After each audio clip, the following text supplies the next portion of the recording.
is Rhonda Soto, and I'm from Envisioning Unity Inspiring Change, and I'm here with Kristen Rentas Vázquez. And she is I'm really excited, by the way. She's a local Holyoke artist, and I would love to have the opportunity to shine a light on the work that she does as an artist and a graphic designer. Hi, Kristen. Welcome. Hi, Rhonda. Thank you for having me. Yeah, so, let's just, I guess we can start by just telling us about your journey as an artist, and like, how did growing up in Holyoke influence your passion of art and design, or just your journey? Being in here.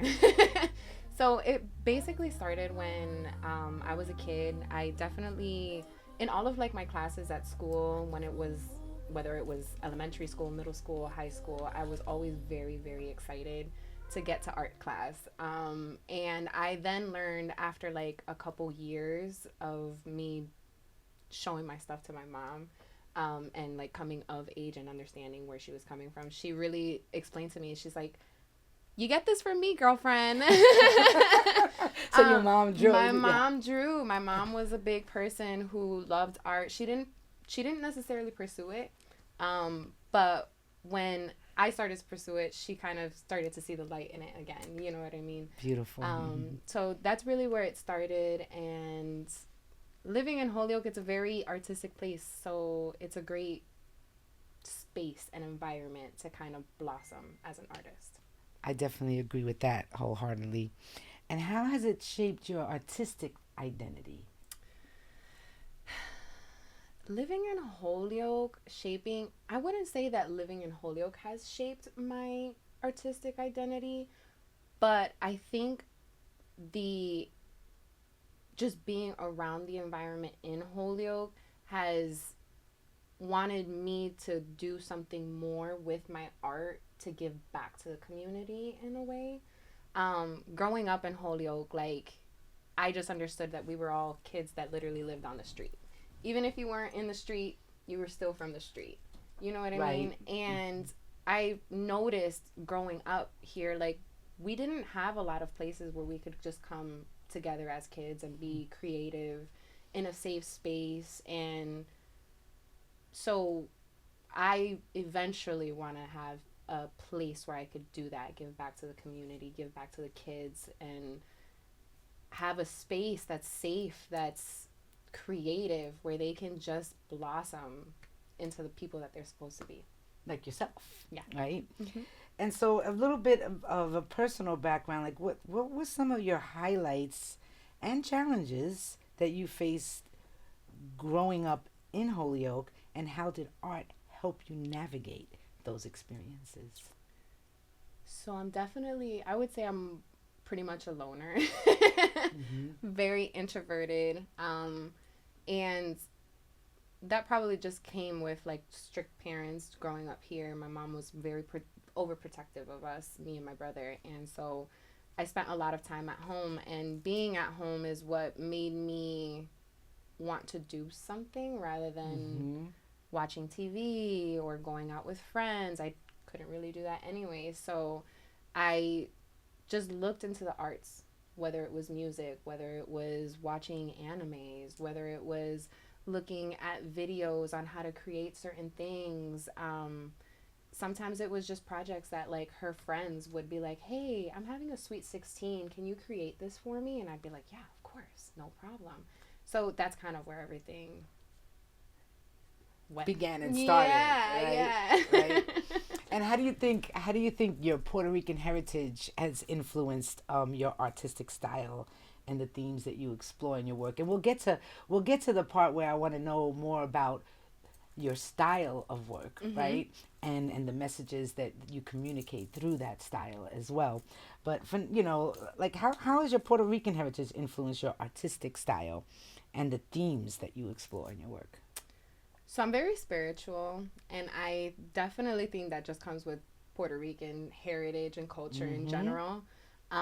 So as the years have passed by, my art has just evolved into more symbolism, surrealism, things that aren't ordinary, but like you can relate to if it's more subconscious and connects you more with your own soul in a different way than just looking at or reading something about spiritualism or experiencing something like that. But yeah, no, my art has always been an outlet to express the subconscious, the things within me that I don't necessarily know how to explain with words or actions or emotions. It's rather just, I need to express something and I don't know what it is. Let me just throw some paint on a canvas, look at it, and see what emotions arise from that, and symbolisms that arise from that. Naturally, sometimes colors will naturally, depending on my emotion or my feeling, will naturally be assigned to that art because of how I'm feeling. And later in the time, when I look back or I look at my art pieces, I'll look at the symbolisms behind them and I'll be like, wow, during this time I was really feeling this. And the fact that I chose this color or I chose this symbol, it's like I was so in tune and I didn't even realize it at that moment. Right. So it actually shows you something also about yourself too, and your own, what's going on in your own subconscious mind. Right. Yeah. That's powerful. That is powerful. What emotions or stories do you aim to convey through your artwork? Again, it's really just whatever those deep feelings that we don't necessarily talk about, things that we might feel uncomfortable expressing, or spiritualism sometimes can be very confused with mysticism, and it can be very daunting to some people. But then you taboo. Look right, and you look at a piece of art that has all these symbols, and they have like such a beautiful way of conveying a certain message, and you're just like, no, this isn't taboo. No, this isn't weird. I'm connecting to this. I feel something off of this. This means something to me. And it makes you want to like do research on the things that you're seeing and try to see how it fits within your own life. Right. I know when I met you at an event, the Taproots event. Yeah. And you were one of the artists on the side painting as they were playing their music. And I was really drawn to your style, right? Of how you like even what you had on the art piece that you were working on, because you also had art pieces all on the table. On the table, yeah. Right? And so it was very clear that that you were spiritual. That was very clear, right? And also the piece that I saw you doing, right? Can you just speak a little bit to that process, and how was that for you, being in public in an event like that, drawing in front of everyone? So that piece, excuse me, I had started that piece probably like a couple weeks prior to the event. And at the time, I was really going through a lot of change in my life, a really big transition. And I didn't really know how to like feel. I didn't know how to react to anything. I kind of just was going with the wind. And when it came to creating that painting, that was really what I did. I just went with the wind. I looked at all of the colors that I had, pulled out red, silver, gold, and yellow, and I was gonna do a pour over paint, which usually you can do certain techniques for it. Usually it's just pouring paint over a canvas, and sometimes if you add oil to it, it'll create certain designs and stuff like that. So I kept it very simple for myself. I just layered the colors, the paints in a cup, and instead of being structured with how I poured it, I just poured it however. I just went like just whatever. All over. And it just went all over. And I just left it and I let it dry. And after it dried, I looked at it and I looked at it and I looked at it, and I could just see faces starting to form. And I was like, I need to bring these out. and I didn't know how to bring them out. I was like, man, maybe I should do like contrasting colors. And I was like, no, I need to do colors that are gonna like are similar to the colors that I already have, but are gonna make it pop, because I want to show these faces pop out of whatever mess I had created. The vision that you had of those faces coming out, right? And so I looked at it, and with a pen, I went in and I started kind of drawing faces to kind of mold them. And then eventually I found the position for everything. And I was like, all right, this is where we're going to start painting. And so I just started outlining everything. And when we got to the event, I was still working on it, and it was just kind of bolding everything out. So it wasn't too overwhelming for me at the event, but it was exciting to be there because I met so many people, and so many people were interested in my art. And that was an exposure that I had never experienced before. Like, I had never experienced a ton of people coming to me at the same time and seeing what I could do and being like, wow, you are special. The things that you do are insane. And like, yes, I've had good feedback like that all my life, but just in a crowd of people, a bunch of people randomly doing that, like it was humbling. It was really humbling. And that's beautiful, because you actually led me to the next thing I wanted to ask you, which was like, how do you see your art impacting or resonating with your community, right?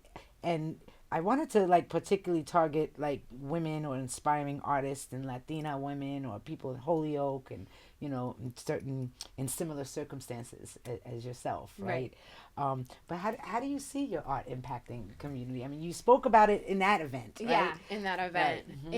In at least in Holyoke, what I hope that my art does when people start to see it and like really connect to it is that they go back to their roots. Because I feel like my expression of my art is me going back to my roots. I come from a family that's very spiritual, but a lot of our spiritual elders have passed. So it's not like we can go contact them and get the information that we need. But through my art, I experience tapping into that DNA. Yes, okay, exactly. Tapping into that DNA. Yeah. And that's what I hope that my art allows the community to do as well, is tap into their own roots, question their own roots, try to figure their own selves out and what they stand for spiritually, really. That's beautiful. Can you share, I did want to ask, are there any specific messages that you hope to communicate? You know, maybe about resilience or identity or culture through the arts, right? Definitely identity. Definitely identity, like, right. So, again, I'm very spiritual, but again, I personally feel like knowing your identity is knowing your spiritualism, because what we do from 9 to 5, that's not living. And that's not who we are. That's not who we are. When you are a creative soul, you tap into the part of you that a lot of people ignore. And what I would love to do is teach people through art. Like, there's a hidden part of you that you haven't really tapped into. You should, because you're going to excel in life once you start doing that. Do you know what I mean? Yes, I do know what you mean. And so I know part of your artwork too, we spoke about being a graphic designer. Can you just talk a little bit about that journey? I know you shared with me you went to Holyoke Community College. I did. And so can you speak a little bit about that? It started, I will say my art journey probably started more with the graphic design, graphic arts, because when I was in high school and I had to decide what I needed to do for college, that was when I was like, I don't want to be a healthcare provider. I don't want to I want to help people, but like not in the typical way. Right. And so I was like, I love art. Art is one of my biggest passions. So why not pursue that? And so I looked at the options that were available at HCC, and I saw that graphic design fit into, because the courses covered visual arts, digital art, all of it. And I was like, yeah, I'm for this. And that's like the times now, especially when it comes to digital art, right? Exactly. So after I graduated, once I got out of college, I didn't necessarily pursue graphic arts, but I took what I learned and tried to kind of create my own style, as you saw. Beautiful style, by the way. Thank you. Anytime I do anything digital, it still comes from my hands. It has to come from my hands. Right. It doesn't matter if I need a digital platform. In the end, it's always going to be hand drawn, usually to start with, because that's just the vision. It's the best way I can create the vision that I'm seeing. And so with the background from college, like, it allows me to kind of do that, do digital, do hand drawn, but still be able to mix the two when it comes to that. And can you share a project maybe, or a piece that holds a very special place in your heart? And what's the story behind that? Yes, I do. So I have an art piece. The name of it is called Tortuga Iluminada. And it is a piece of a turtle. I drew out a turtle. And on the shell of the turtle, it's filled with designs. I can't even explain to you. Symbols, designs. Yep. But within those symbols and designs, there's a compass. And within the compass, the center of the compass is a full moon. Around the turtle is the phases of the moon. And the story behind that is... I want to see it. It's my favorite. It's my absolute favorite. It's probably the one piece I'm probably the most proud of. But the story behind that is, I've always resonated with turtles. I feel like I am such a giver. I take care of so many things, but when it's time for me to kind of reside and go away, I'm gonna go stay in my little shell. Yeah. I'm gonna go into my little shell and kind of hang out and heal myself for a little bit. And when I'm ready to come back out and take on the world, I can do that. And so that's where the symbol of the turtle comes from. The symbol of the compass and the moon phases. There's a lot of like water symbols within there. So I'm a Pisces, so that's where the water starts to come in from.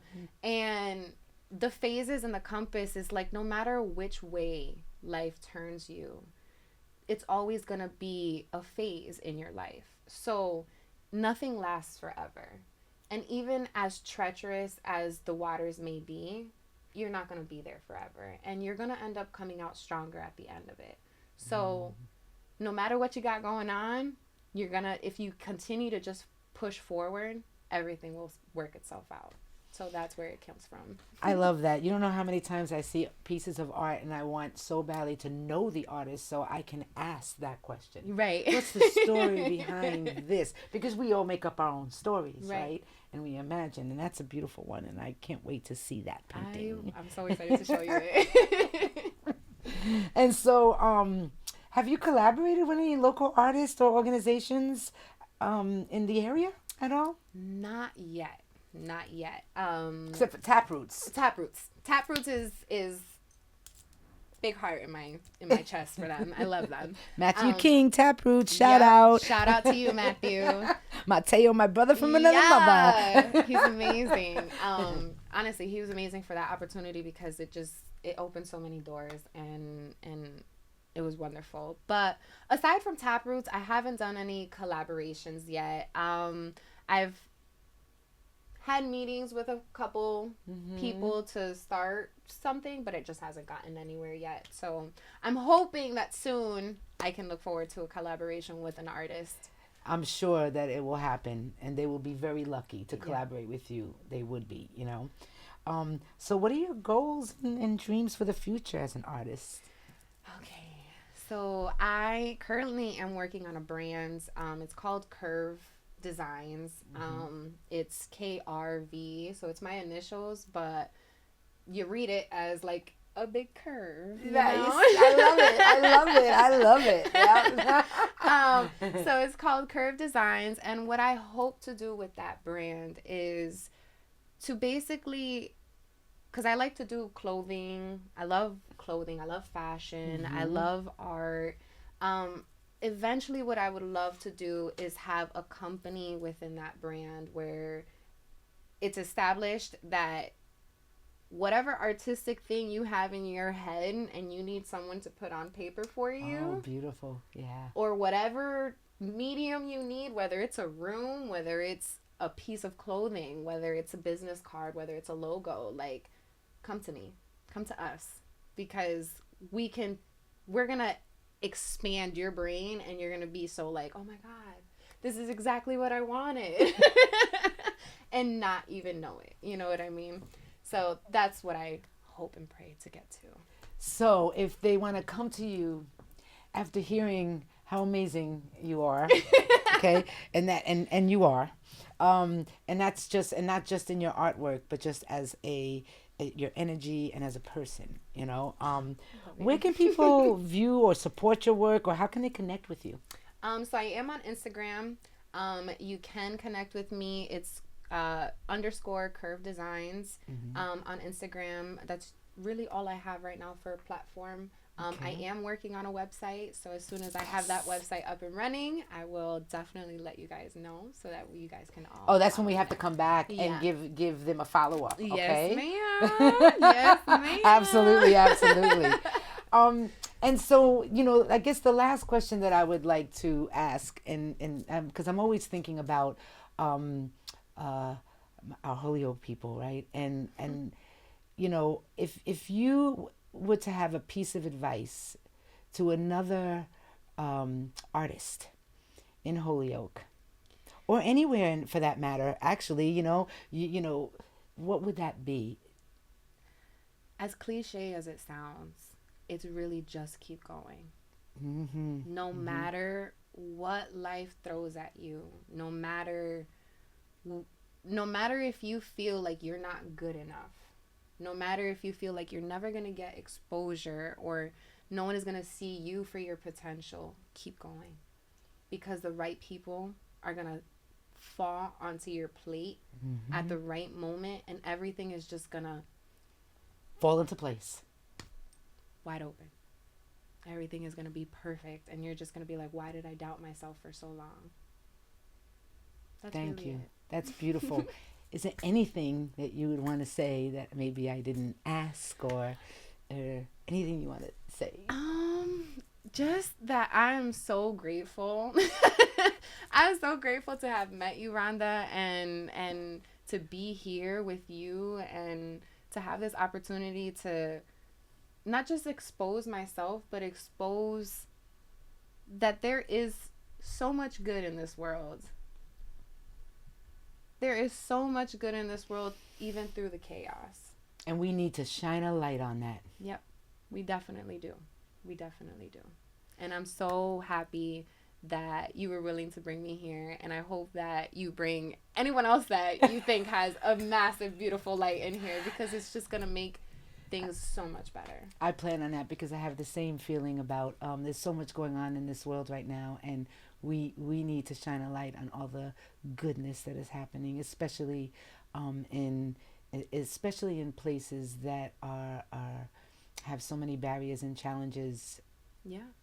You know, and especially with youth, and you know, the youth is our future. That's right. The youth is our future, and it's unfortunate that the struggles that we experience here in Holyoke is mainly with the youth. You know what I mean? Like, the youth really experience that, and sometimes they just don't know how to get out of it. And it would be great if, like, you know, Holyoke Public Schools can get you in, talk to some of the kids in art, you know, tell your story. I would love that. Wouldn't that be great? I would love that. Well, let's make that happen. Right.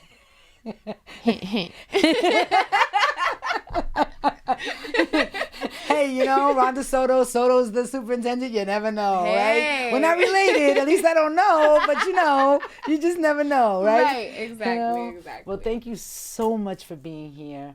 I was really excited to have you here as well. So, and really excited that I met you, right? Because I think that going forward, there's a lot of collaboration that's going to happen there as well, you know. I'm very excited. And I'm excited for that. I'm very excited. Keep shining your light, Kristen. Keep shining your light. You too, girl. You too. We both shining. This room is so bright with the two of us in here. That's right. You got it.